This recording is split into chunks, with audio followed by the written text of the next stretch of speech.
This is a smart, crooked deceit. This is a real devil. Before the evening is over, I want to talk about this devil talking about releasing our brother Nelson Mandela and everybody in the morning.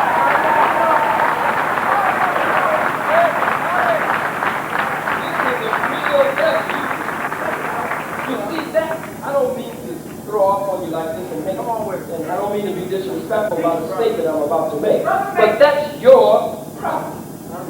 That's your problem. That's right. Your problem is you don't want to listen to Elijah. Right. Your problem is you don't want to listen to Louis Farrakhan. You want to take a page from here and a page from there, but you don't want to listen to Muhammad and Farrakhan.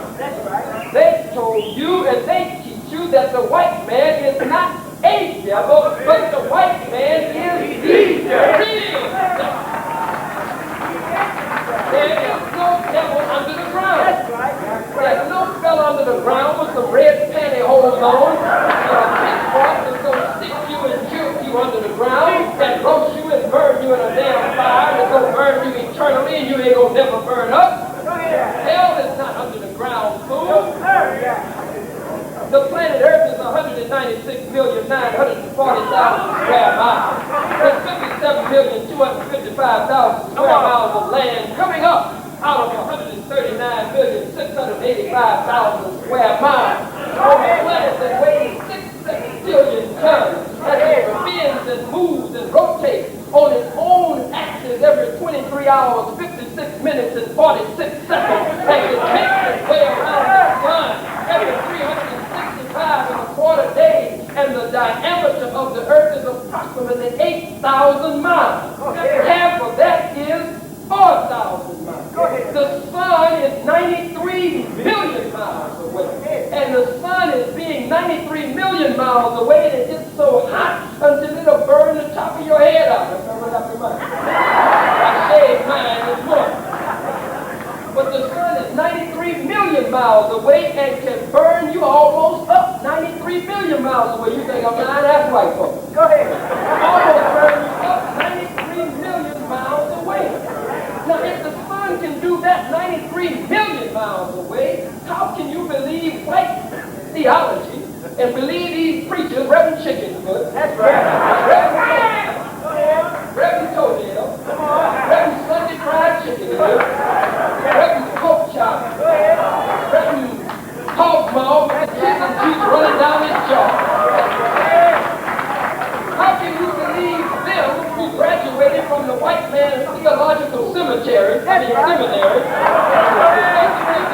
them when they tell you that hell is 7 to 10 times hotter than the sun? Now, the sun is 853,000 miles in diameter. That's right. It's approximately 2,679,785 miles in circumference, and it burns at 14,072 degrees Fahrenheit. Now, I agree, that's hot as hell.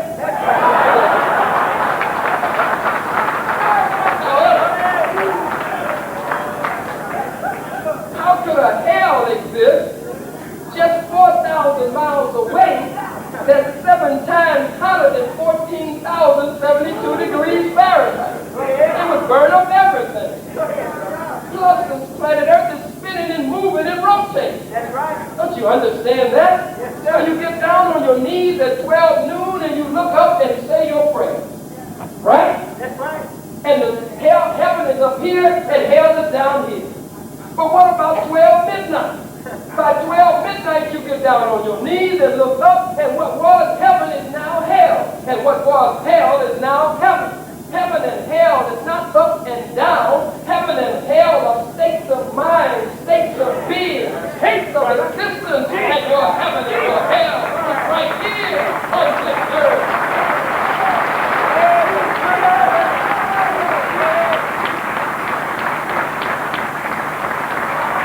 You ain't got no money, you broke as hell. You ain't got no food, you hungry as hell. And you live in Philadelphia, in this cold Philadelphia winter, and you ain't got no heat, you cold as hell. You here in Arizona or somewhere in the summertime and ain't got no air conditioning, you hot as hell. The way many of us act is crazy as path. After the white man got through with it.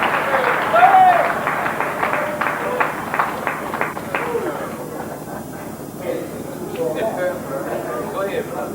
Goes on to say that we must prevent these groups and leaders from gaining respectability by discrediting them. Farrakhan is a racist. Farrakhan is a bigot. Farrakhan is a hater. Farrakhan is an anti-Semite. You a damn liar. There ain't none of those. Farrakhan is a liberator. Farrakhan is a lover of his people. Farrakhan is a reformer of his people. Farrakhan is shaped and molded and fashioned and prepared by God and the Honorable Elijah Muhammad for this hour, for the liberation and salvation of the black nation. That's Farrakhan. But they want you to believe that he is negative. Discredit the man.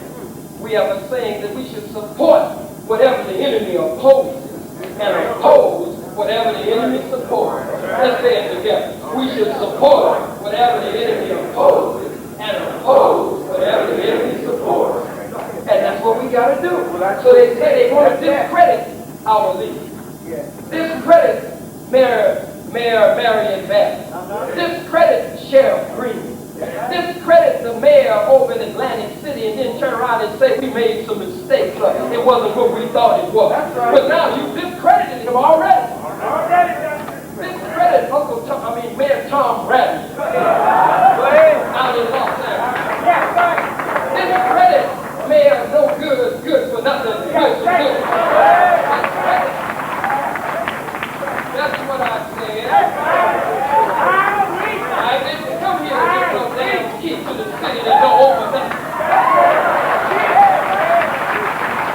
I don't want a key that don't open up. I'm like my leader. That leader is a bold black. My leader is a strong black.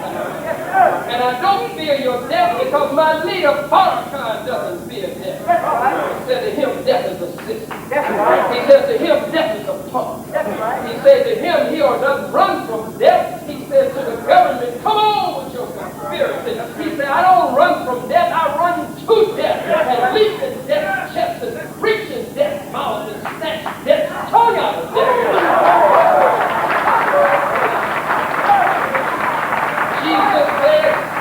Jesus said he, and I add, or she, who seeks to save his life shall lose his life. He or she that seeks to lose their life can save their life. You gotta love death more than your enemy loves life. That's right. When your enemy can't threaten you with death, what can they threaten you with? Just killed our brother out in Los Angeles, brother Oliver XB. That's right. The sheriff's department. They attacked our brothers twice during the month of January. Attacked us January 3rd on a routine traffic stop, they say.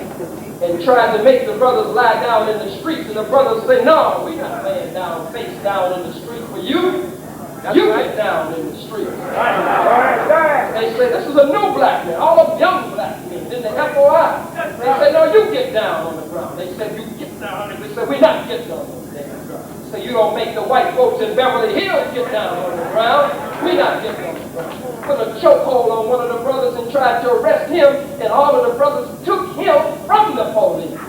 They were outnumbered 3-1. He was in the news and in the newspapers. It's documented. Broke one of the policeman's arm, dislocated the other one's shoulder, sent 4 of them to the hospital.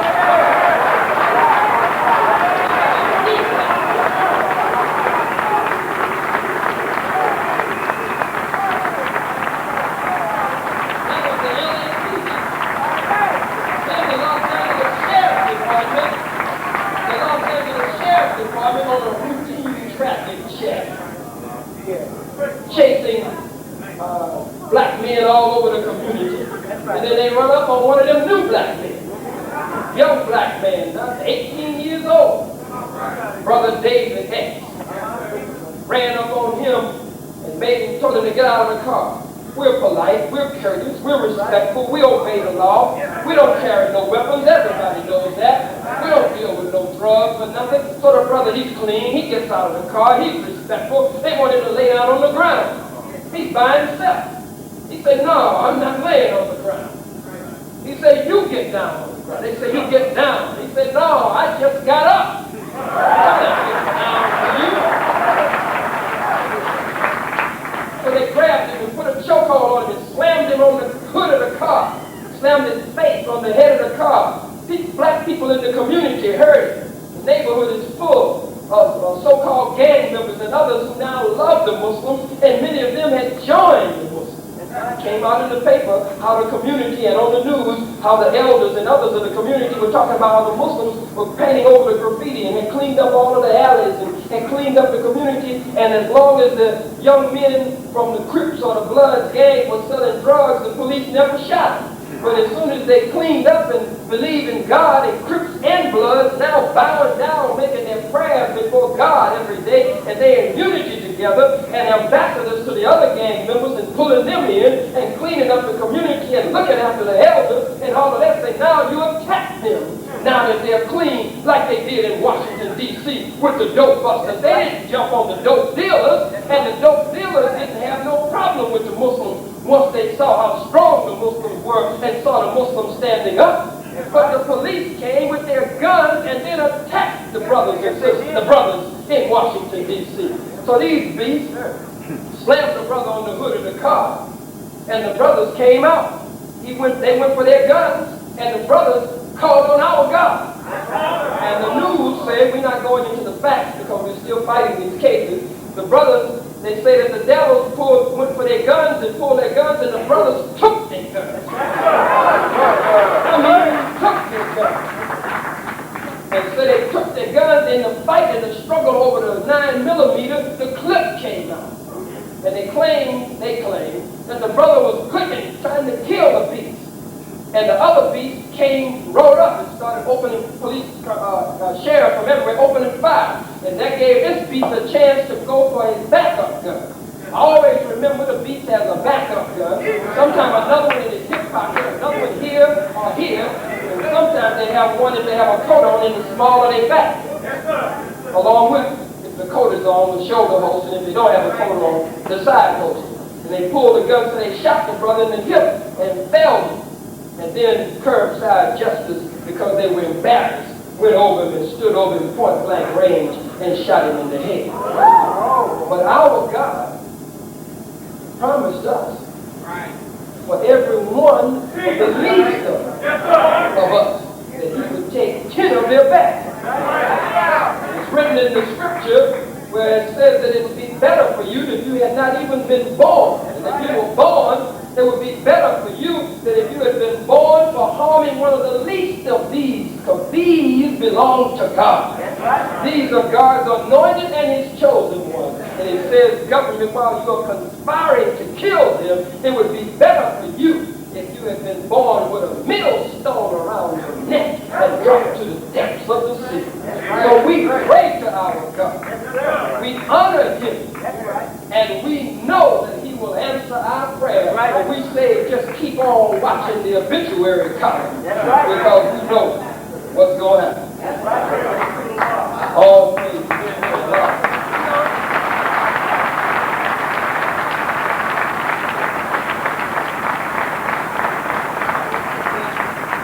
Discredit them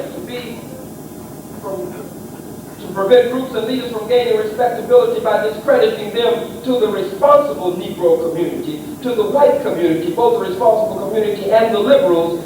The distinction is the bureaus and to the Negro radicals. To prevent them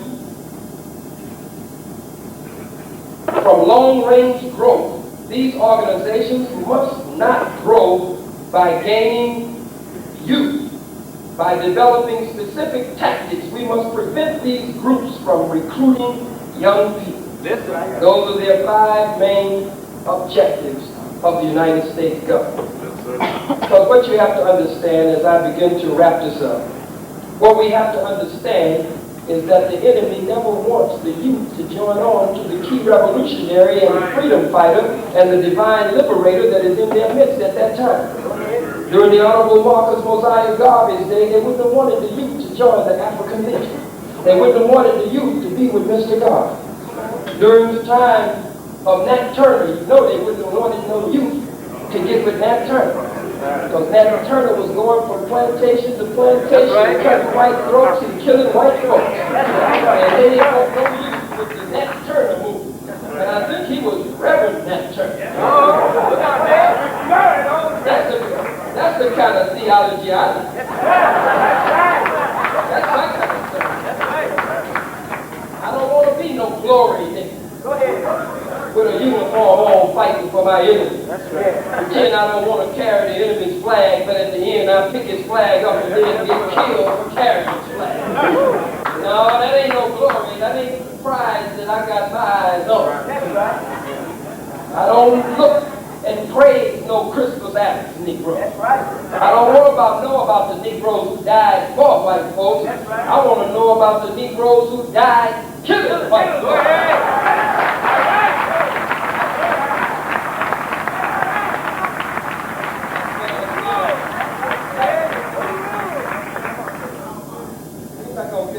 Unless there's some fighting, killing, bleeding, and dying. The Bible says you got to go through the Red Sea. The Red Sea represents war, bloodshed, and revolution. You got to go through the Red Sea. The Pharaoh's army, this Pharaoh, Pharaoh Bush and boy, their army, their government machinery, and their system that is set up to kill us will be drowned in the Red Sea. That's right. The Bible says blood is going to flow in the streets of America till the horses cry. That's right. Yeah, there's going to be war in America. That's right. There's no question about it. No question. There's going to be war. Don't be fooled by the friendship between Russia and America. These two devils are going to fight before it's over. They're going to fight before it's over. And America is not going to be able to fight a war outside and one inside at the same time.